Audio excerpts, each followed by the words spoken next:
Hey everybody, welcome back to the channel and thanks for watching again. This is another comic book edition.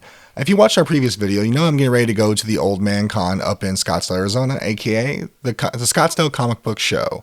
Well, I'm going up there and I have no real, plans. I'm just going up there to shop and be a fan and talk to and see everybody. In fact, originally I was supposed to go up the night before, which is right now, but instead I'm going up the morning of, because I'd rather just hang out with my family tonight and just got back from dinner with my wife. But I was thinking about it, Jim Starlin's going to be there. And I've never had the opportunity to meet him before, and I do have quite a few books that Jim actually wrote. So I'm going to take those with me. And one of those books I really wanted to take was my Batman 423. And what's really cool about this book is I already have it signed by Todd McFarlane. But here's what's not so cool in this case.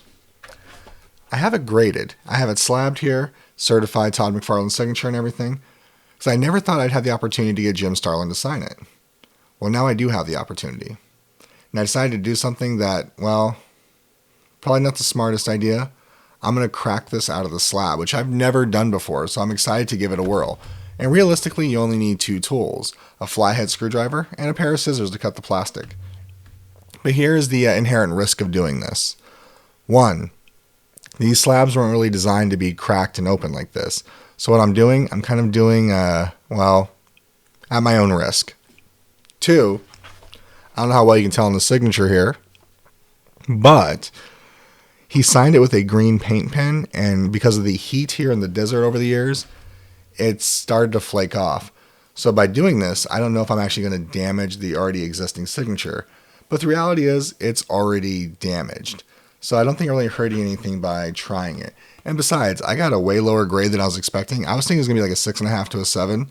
I got a 5.5. All of the grades, full disclosure, mean absolutely nothing to me. It's just the book and having it in my collection is all I've ever really cared about. But since I've never actually cracked a slab before, this actually kind of gives me a reason to do it. And this is one of the new CBCS slabs, which to me are the best in the market and in the game. So if we're going to do it, we might as well learn to do it with probably the hardest ones to do it with. I don't know. What do you guys think? Let me know down below. Is this really stupid? Probably. But hey, I know you guys don't hesitate to tell me when I'm acting dumb. I've seen it before. Let's get started. Alright, so let's give it a whirl. First things first, if you look at the bottom of a CBCS slab, there's these little notches in here. So for everything I've read says you want a little stubby screwdriver like this, flathead, put it inside here and twist. So the concern here, and I'm wearing protective eyewear, you just can't see me since I'm off screen, is that the plastic will shatter. And you also don't want a longer screwdriver because you don't want to damage the book. So let's give it a whirl. Oh, that was easier than I was anticipating.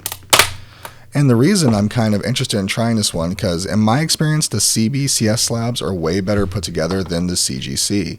In fact, how many CGC books have we all had that barely took a bumper hit and cracked all the way across? I know it's happened to me.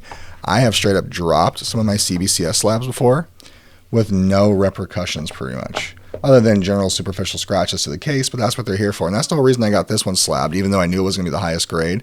So it's something I wanted to preserve for the future going forward. So I got it to separate pretty easily, but now getting the rest of it. And actually I did read one thing to say they recommended having a smaller screwdriver to do the rest. So I might have to go get one of them here. Oh, there we go.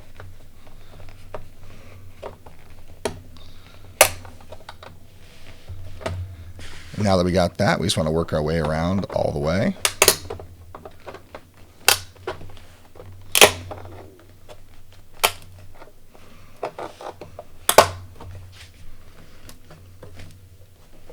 And here's the thing, when you do this, obviously you are affecting the integrity of the grade.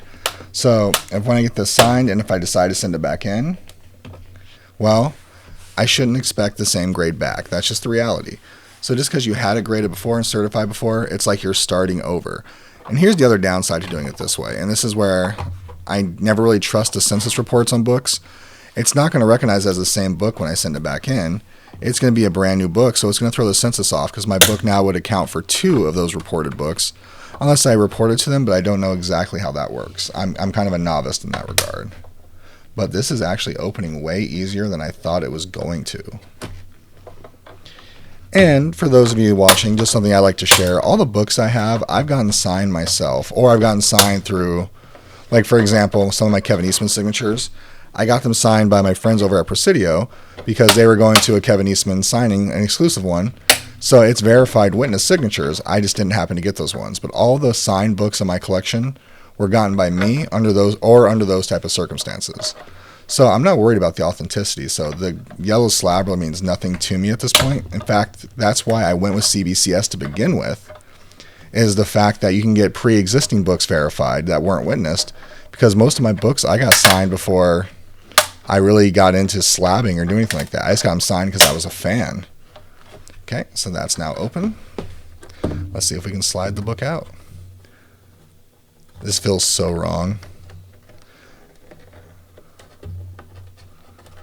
Okay. And just like that, there is our book. Now this to me is the scariest part, because in order to actually get this out of here, now we have to cut the plastic all along here, which is why I brought out the scissors. I've seen a lot of people use a straight edge and a razor. To me, that is, I don't know, that's just way more dangerous than actually cutting this out. But it's kind of weird to feel how this is in there. It's like it's been heat pressed. I'm not exactly sure how this works, and you know what? That's why I leave it up to the professionals. I don't want to do anything to accidentally mess this up. And what I'm doing right now is kind of studying it the way it's in there. If you look, it is really close to the edge on this side, but I have lots of space on this side. So I'm going to elect to cut this side here. So by now, hopefully you guys have already told me in the comments whether you think I'm an idiot for doing this or not. Which I probably am, but I never got into the comic book thing for flipping and making money or whatever. In fact, the only reason I'm cataloging a lot of my stuff now and getting it slabbed is because I know I'm not always going to be here, and this is going to be my kid's collection one day. And you know what? In the time I took to describe that, I already got it open here. But to me now, it's just, let's see if that signature is affected at all, which is my concern. Because like I said, the way it was falling off before,